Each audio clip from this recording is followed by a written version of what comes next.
All right, Newsweek hyped up an article this week via Rachel Maddow that was supposed to be a bombshell revelation about Trump and some alleged ties to Russia. In this article, and I have it right here in front of me, I don't see any bombshells. It's mostly the same old Democratic talking points, ironically trying to tie Putin to the one presidential candidate who hasn't actually met him. The article says NATO allies were worried when Trump belittled the intelligence briefing about Russia's cyber efforts to influence the election, and that Moscow misjudged the primary when they assumed Trump wouldn't last. With me now to discuss the whole thing is founder and proprietor of ReaganBaby.com, Megan Barth. Megan, good to see you. Good to see you too, Liz. All right, Megan, I got to say I was kind of disappointed here. They'd hyped this article up so much. I thought they might have something at least, but where's the bombshell? Yeah, I was trying to find it as well, and I heard your intro, and I talked to the producer, and I said, "Is there a bombshell I missed?" He said, "No, it's the Newsweek article that we had sent over to you, for you to get briefed upon it." And there really is no new bombshell. And this is how this whole vast communist conspiracy has developed.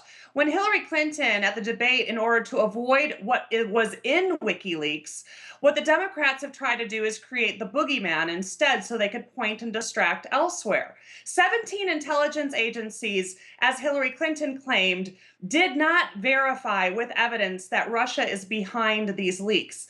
As a matter of fact, 2 agencies from the Office of Director of National Intelligence as well as the DHS put out an unclassified letter in early October that basically said they suspected that Russia was behind it because it kind of looks like what Russia might do. Well, that's not evidentiary. That's simply speculation.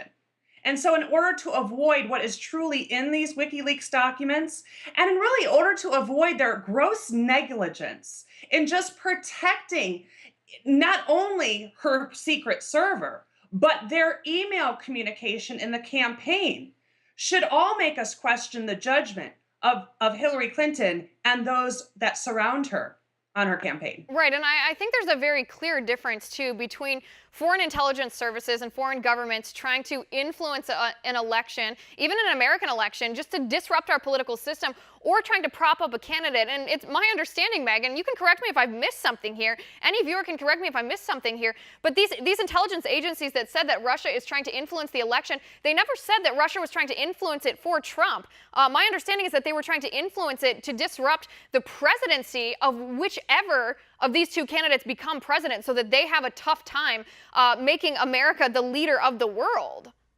Right, and they didn't even say that. They just basically said that they were involved in perhaps the leaking of these documents in order to disrupt the presidential election, not to sway the election in either way. And don't you find it odd, Liz, that we have no problem in meddling in other people's elections? Let's not forget that Barack Obama was working, his campaign hands were working in the Israel elections in order to defeat Netanyahu. Right, and also at one point, Hillary Clinton tried to get involved in the Palestinian elections. I think she even suggested that we somehow rig the Palestinian elections. But Megan, this entire argument, this entire Russia conspiracy that Hillary Clinton has been peddling, because that's what it is. When she claims that Donald Trump has ties to Russia, she's making it up. There is no proof, and it's not just Republicans said versus Democrats said. The FBI, Megan, did an investigation. The New York Times actually wrote an article about this and said that the FBI found no ties, monetarily, financially, personally, what have you, between Trump and Russia. Right. There is no there. But again, this is just a complete false flag to create fear in the American voter, perhaps to create apathy, and perhaps to just gin up another right-wing controversy. This Hillary Clinton has a habit, as does her husband, of blaming everyone but themselves for the mess they get themselves in. What was once the vast right-wing conspiracy has evolved into the vast communist conspiracy to overthrow these elections. It's absurd. Right. It's almost ironic, too, that these conspiracies are coming from the very same people who accused right-wing Americans of being conspiracy theorists in the first place. Megan, interesting to note also on this topic before we move on to WikiLeaks stuff is Julian Assange of WikiLeaks. He said himself after Hillary Clinton said that he got the emails from Russia, he says that Hillary's assertion is false, that these emails did not come from Russia. He didn't volunteer where he got them, but he said that they did not come from Russia. But Megan, this going over some recent WikiLeaks stuff. Kim.com, he's also in technology. He has a close relationship with Julian Assange. He's wanted in the United States actually right now.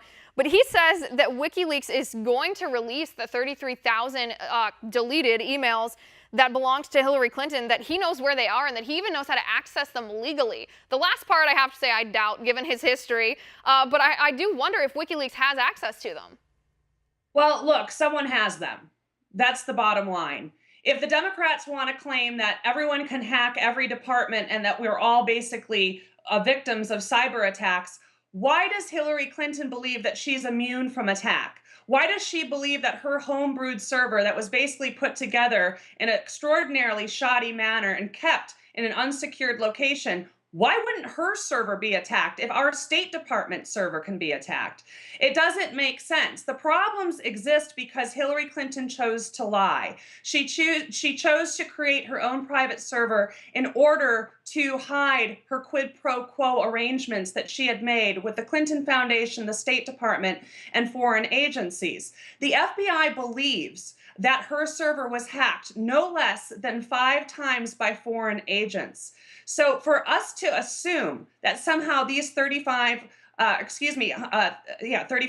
believe it is, emails somehow disappeared is foolish, because someone has them. And so we're all just kind of waiting for that shoe to drop. But plenty has dropped. And Megan, let me interrupt you for just 1 second. That's something we're not going to know. That's the scary part.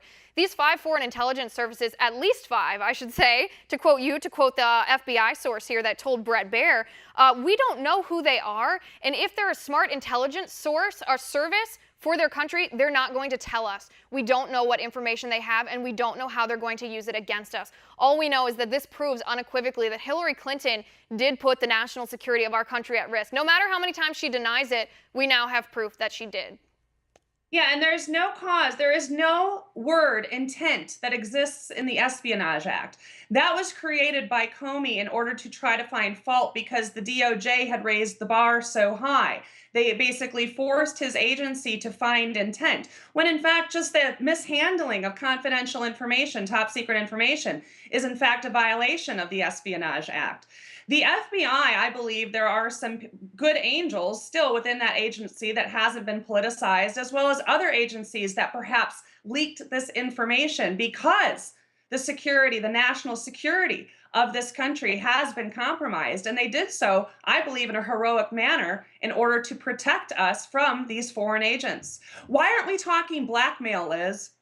Why aren't we talking blackmail? If she becomes president, and we know at least 5 foreign agencies has the most sensitive information that we hold in order to protect ourselves, why couldn't she be blackmailed? She could very easily, and the sad part of it is that would be the least destructive thing that these countries could do with this information that they now, with 99% certainty, we know that they have.